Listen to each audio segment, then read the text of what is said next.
بسم اللہ الرحمن الرحیم۔ صرف 5 منٹ کا مدرسہ قرآن حدیث کی روشنی میں 3 جمادی الاولیٰ۔ نمبر 1، اسلامی تاریخ۔ مسجد نبوی کی تعمیر۔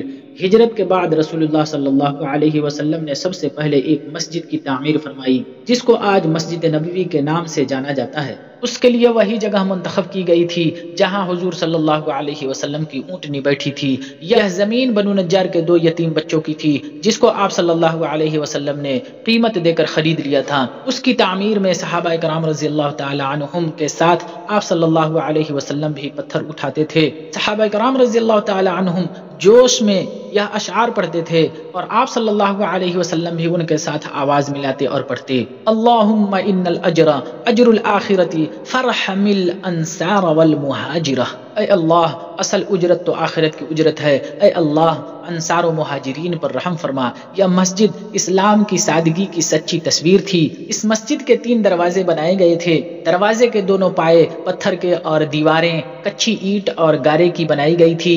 ستون کھجور کے تنوں سے اور چھت کھجور کی شاخوں اور پتوں سے تیار کی گئی تھی۔ قبلہ کی دیوار سے پچھلی دیوار تک 100 ہاتھ کی لمبائی تھی۔ یہ مسجد صرف نماز ادا کرنے کے لیے ہی نہیں بلکہ اسلامی تعلیم کے لیے ایک درسگاہ اور دعوت و تبلیغ اور دنیا کے سارے مسائل کو حل کرنے کے لیے ایک مرکز بھی تھا۔ اس کے امام اللہ تعالیٰ کے نبی صلی اللہ علیہ وسلم اور اس کے نمازی صحابہ کرام رضی اللہ تعالی عنہم جیسی مقدس ہستیاں تھیں۔ نمبر 2، اللہ کی قدرت۔ گولر کا پھل۔ اللہ تعالیٰ نے دنیا میں ہزاروں قسم کے پھل پیدا کیے لیکن گولر کے پھل میں اللہ تعالیٰ نے اپنی قدرت کا اس طرح اظہار فرمایا کہ جب گولر کا پھل پک جاتا ہے تو اس کو توڑنے پر بہت سے کیڑے نکلتے ہیں جو اپنے پروں کے ذریعہ اڑ کر غائب ہو جاتے ہیں۔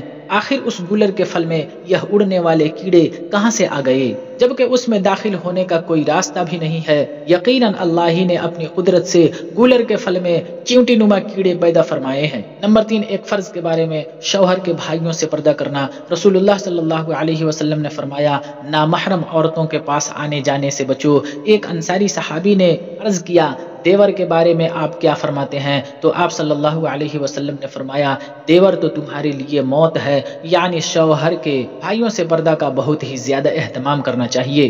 نمبر 4، ایک سنت کے بارے میں۔ عشاء کے بعد 2 رکعت نماز پڑھنا۔ حضرت عبداللہ بن عمر رضی اللہ تعالی عنہ بیان فرماتے ہیں کہ میں نے رسول اللہ صلی اللہ علیہ وسلم کے ساتھ عشاء کی نماز کے بعد 2 رکعت سنت پڑھی ہے۔ فائدہ: عشاء کی نماز کے بعد وتر سے پہلے 2 رکعت نماز پڑھنا سنت مؤکدہ ہے۔ نمبر 5، ایک اہم عمل کی فضیلت۔ انصاف کرنا۔ رسول اللہ صلی اللہ علیہ وسلم نے فرمایا، تھوڑی دیر کا انصاف 60 سال کی شب بیداری اور روزہ رکھنے کی عبادت سے بہتر ہے۔ اے ابو ہریرہ، کسی معاملہ میں تھوڑی سی دیر کا ظلم اللہ کے نزدیک 60 سال کی نافرمانی سے زیادہ سخت اور بڑا گناہ ہے۔ نمبر 6، ایک گناہ کے بارے میں۔ چاندی کے برتن میں پینا۔ رسول اللہ صلی اللہ علیہ وسلم نے فرمایا، جو چاندی کے برتن میں پانی وغیرہ پیتے ہیں وہ اپنے پیٹ میں جہنم کی آگ بھر رہے ہیں۔ نمبر 7، دنیا کے بارے میں۔ 2 چیزوں کی خواہش۔ رسول اللہ صلی اللہ علیہ وسلم نے فرمایا، بوڑھے آدمی کا دل 2 چیزوں کے بارے میں ہمیشہ جوان رہتا ہے، ایک دنیا کی محبت اور دوسری لمبی لمبی امیدیں۔ نمبر 8، آخرت کے بارے میں۔ دوزخیوں کا کھانا۔ قرآن میں اللہ تعالیٰ فرماتا ہے، دوزخیوں کو کھولتے ہوئے چشمے کا پانی پلایا جائے گا اور ان کو کھانے میں کانٹے دار درخت کے علاوہ کوئی کھانا نصیب نہ ہوگا جو نہ ان کو موٹا کرے گا اور نہ بھوک دور کرے گا۔ نمبر 9، طب نبوی سے علاج۔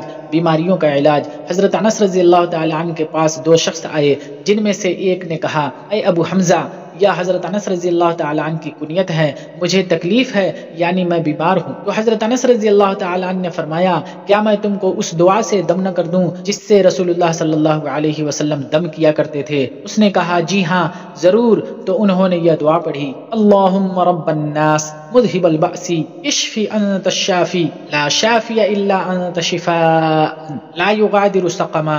نمبر 10، قرآن کی نصیحت۔ قرآن میں اللہ تعالیٰ فرماتا ہے، اللہ تعالیٰ کے ساتھ کسی کو شریک نہ کرو، ماں باپ کے ساتھ اچھا سلوک کرو اور تنگ دستی کے خوف سے اپنی اولاد کو قتل نہ کرو۔ ہم تم کو بھی رزق دیتے ہیں اور ان کو بھی۔ کھلے اور چھپے بے حیائی کے کاموں کے قریب نہ جاؤ۔